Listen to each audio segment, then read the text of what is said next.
O número de trotes para o SAMU nos primeiros 6 meses deste ano passou dos 65% das ligações recebidas pelo serviço, o que dá um total de mais de 156 mil trotes. E para falar sobre como esses trotes atrapalham o atendimento do serviço, eu recebo aqui no estúdio o Major Dárbio Alvim, coordenador-geral do SAMU em Alagoas. Major, esses dados, eles são computados dia a dia e como é que vocês pretendem enfrentar esse problema? Exato, esses dados são computados diariamente. Hoje nós recebemos, o SAMU recebe 1.200 ligações em média por dia. Dessas 1.200 ligações, 700 ligações são trotes, né? A maioria das ligações são feitas por crianças, a maioria dos trotes são feitos por crianças e geralmente nos horários de intervalo das horas da escola, né? E os alunos estão na escola, naquele intervalo ela pega um telefone celular e faz esse trote para o SAMU. E hoje, com a popularização do serviço móvel, né, da telefonia celular, acho que esse número a tendência é aumentar, a não ser que exista um trabalho, um enfrentamento ao problema. Exato. Nós conscientizamos os pais, nós tentamos conscientizar os pais que hoje em dia as crianças com 8, 10 anos de idade já recebem um telefone celular do pai. Então fica muito mais fácil. Os pais oferecem isso para as crianças e elas fazem o trote.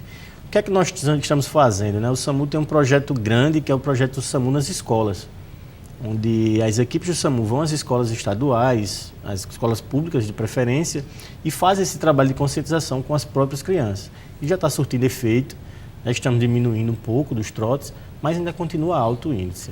Como é que é esse trabalho na escola? Detalhe. Nós preparamos as escolas, nós vamos dar um treinamento lá para os funcionários e os professores, inclusive, e eles serão agentes multiplicadores na escola com as crianças.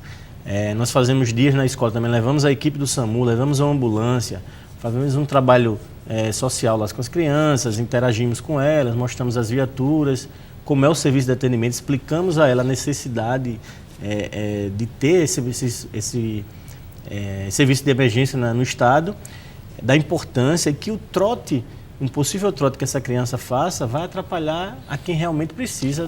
Como é que as crianças recebem isso?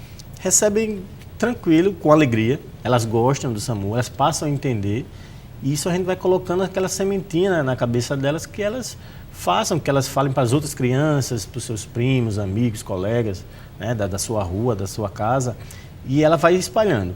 A receptividade é ótima, elas adoram, que é uma coisa lúdica, né? A gente brinca com esse lado da criança e está surtindo efeito. É essencial afirmar para não só as crianças,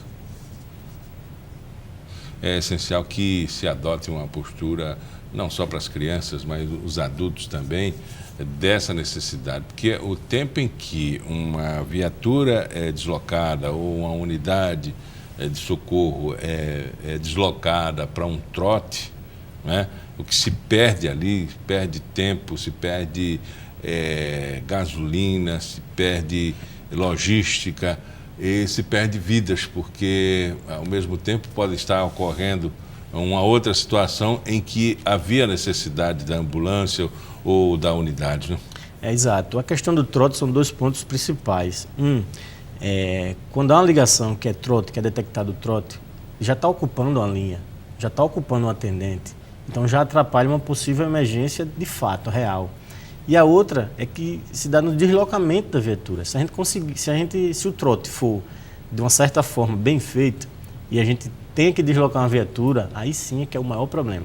Está gastando, como você falou, está gastando combustível, está gastando a equipe está se desgastando, né? Está estressando a equipe, está gastando os recursos realmente do Estado para atender uma ocorrência que não existe. E nesse momento alguém pode estar realmente precisando, a linha vai estar congestionada e se a gente vê a viatura, pode ser pior. Uma emergência que realmente precise, a população vai deixar de ser atendida. E o SAMU não pode impedir que uma criança faça o chamado, né? Exato. A gente não tem como impedir, a gente tem que conscientizar, né? Conscientiza as crianças, a gente faz esse trabalho, mas o apelo maior é com os pais, os responsáveis por essas crianças. O serviço de telemarketing, ele é bastante treinado, né, para venda. O serviço, por exemplo, específico do com a vida, né? É treinado para o suicídio, para alimentar uma conversa, prestar bem atenção do discurso da pessoa. No SAMU existe como detectar na conversa que aquilo é um trote? Existe sim. Nossos atendentes são treinados, certo, para essas ocasiões. A partir do momento que é uma ligação, existe um protocolo de atendimento. São perguntas que são feitas e elas têm que se encaixar. O local, o que é que está acontecendo, se você está no local, como é que está a vítima, são quantas, qual é a gravidade, se ela sabe ou não. Então, a partir do momento que desencadeia essas perguntas, a gente já detecta se são trotes ou não. Uma criança pode sim ligar para o SAMU e solicitar uma ocorrência realmente de fato. Real. Mas, com as perguntas que os atendentes vão fazendo, a gente nota se é trote ou não. Até pelo tom da voz, se ela começa a rir bastante, com brincadeiras, a gente já verifica se é trote. Mas os nossos atendentes são treinados. E mesmo que passe pelo atendente, vai para a regulação médica. O primeiro atendimento são os atendentes, eles fazem a ficha e essa ficha é passada imediatamente via sistema para a coordenação médica. E também o médico fala com o solicitante, porque nem toda ligação para o SAMU é passível do deslocamento de viatura. E vocês consideram trote aquela ligação que é feita em tom de brincadeira só para atrapalhar o serviço? Porque tem algumas ocorrências em que a pessoa pode, assim, em meio à conversa, mudar o panorama. Por exemplo, o paciente se recuperou, o paciente não é mais de uma emergência. Como é que isso pode mudar o atendimento? Exato. Existe também essa parte, que a parte geralmente é feita por adultos, né?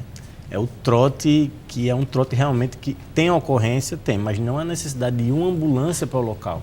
Mas mesmo assim ele passa um quadro diferente da que o paciente tem. Aí ele levou uma simples queda. Eu preciso ir para o HGE. Não, você não precisa ir para o HGE. Calma, vou orientar você. O médico mesmo orienta via telefone.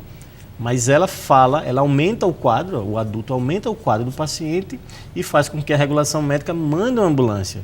Isso também, quando chega no local, ele fala, olha, não adianta levar você para o HGE. Você apenas medicado aqui, você soluciona o seu problema. Então acontece também isso. Agora, o senhor levantou uma hipótese muito importante, que é a necessidade social, às vezes, do deslocamento, né? Às vezes o paciente é acamado, precisa se deslocar para, por exemplo, uma situação de mudança de curativo, né? Às vezes o paciente está acamado, precisa do socorro, mas ele não levou nenhuma queda, ele apenas está acamado. Dada a dificuldade social, o SAMU às vezes é chamado para um atendimento que não é da sua particularidade, que não é da sua referência? Exato. O SAMU é chamado muitas vezes para uma consulta médica. Se tem um paciente acamado, a gente sabe a necessidade dele. Ele precisa ir para uma consulta médica, ele chama o SAMU. O SAMU não foi feito para deslocar paciente para consulta. Isso não pode acontecer. O SAMU não faz isso. O SAMU é feito para emergências na rua, principalmente. Né? Fazemos transporte interhospitalar. Nós tiramos o paciente de hospital para determinado hospital. Isso nós fazemos, certo? Mas o SAMU é feito para acidente, realmente, para emergência, na rua. Um paciente, vamos imaginar um paciente idoso que está acamado há bastante tempo, que precisa de um socorro. As pessoas não sabem mais o que fazer. Ela precisa de um atendimento de urgência. Pode chamar o SAMU? Pode sim, nesse caso sim. Se tem um paciente idoso acamado há muito tempo, precisa desse deslocamento para um hospital, o SAMU faz parte do SAMU, essa função é do SAMU. A gente pega o paciente em casa e leva para o hospital. O que acontece algumas vezes é o paciente solicitar uma consulta médica. Aí não. Mas se o paciente está grave, sim, é dever do SAMU pegá-lo, levá-lo para um hospital, para a UPA ou para o HGE, por exemplo. Uhum. E acontece muito dessa ocorrência? Acontece tipo de sim, situação? Acontece bastante. Mas existe todo um procedimento médico, então o próprio regulador médico ele vai identificar se realmente é necessário, é um caso de SAMU ou não é um caso de SAMU. Uma criança também, uma criança com problemas médicos, que tem aquele home care, se ela tiver uma urgência, é o SAMU que faz? É o SAMU que faz. Qualquer urgência médica dentro da residência ou no meio da rua, para levar para um hospital, é o SAMU que faz. Nós fazemos também a questão também interessante o caso de pacientes psiquiátricos. Eu tenho um determinado parente em casa com problemas psiquiátricos, ele está nervoso, ele está alterado, ele precisa de ir para um hospital de referência, tipo Portugal Ramalho, nosso hospital de referência para pacientes psiquiátricos. O SAMU vai também. Existe já um acordo de cooperação técnica SAMU e Polícia Militar. A Polícia Militar vai junto. Por quê? Se o paciente ele resistir a esse transporte, a Polícia Militar está lá para dar todo o apoio necessário pela agressividade, possível agressividade do paciente. Uhum. É um serviço de logística bastante peculiar, né? Precisa cobrir a cidade, precisa cobrir o estado. Essa estrutura do SAMU, ela tem a referência assim, e o cadastro da localidade geográfico com pontos distintos para atender? Exato. Nós temos, hoje o SAMU em Alagoas, ele atende a 35 municípios, mais Maceió e Arapiraca. Então são bases descentralizadas nesses 35 municípios em todo o estado, né, que abrange todo o estado, mais as cidades de Arapiraca e as cidades de Maceió. Então toda essa logística nós temos, dentre as ambulâncias, são 54 ambulâncias em todo o estado. Dessas 54 nós temos viaturas de suporte avançado, que são as USAs, que tem um médico, um enfermeiro e toda a aparelhagem para uma ocorrência mais grave, e temos as unidades de transporte básico, que é mais um caso clínico mais básico, uma queda, alguma coisa mais simples. Então toda a regulação médica, tanto de Maceió como Arapiraca, ela faz essa triagem e o médico vai dizer se eu mando a unidade avançada ou eu mando a unidade básica, isso em todo o estado. E a logística de manutenção precisa estar, vamos dizer assim, 100%, porque são 54 atuando, não pode, se parar tem que ter a substituta, né? Exato, a rotatividade é grande, então hoje, em 2 meses de uso de uma determinada ambulância, a gente já tem que trocar óleo e uma manutenção preventiva tipo pastilhas de freio. O freio da viatura já tem que ser trocado em 2 a 3 meses no máximo. Em um carro normal de passeio você pode passar 6 meses a 1 ano, né? Mas nas viaturas da ambulância não. A rotatividade é alta, então a manutenção tem que ser bem feita. E tem uma frota reserva? Hoje nós não temos frota reserva. Hoje a situação do SAMU não tem reserva. Mas o que é que temos aí de bom? O final do mês de julho, agora, vão chegar 20 novas viaturas para o SAMU.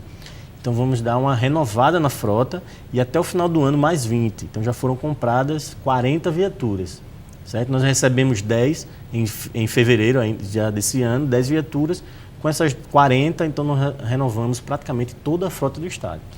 Conversamos com o Major Darby Alvim, ele é coordenador geral do SAMU em Alagoas. Obrigado pela entrevista. Obrigado, eu agradeço. Pauta Especial fica por aqui, voltamos no nosso próximo encontro, sempre às 11h30 da manhã, com reprise às 4h30 da tarde. Até lá.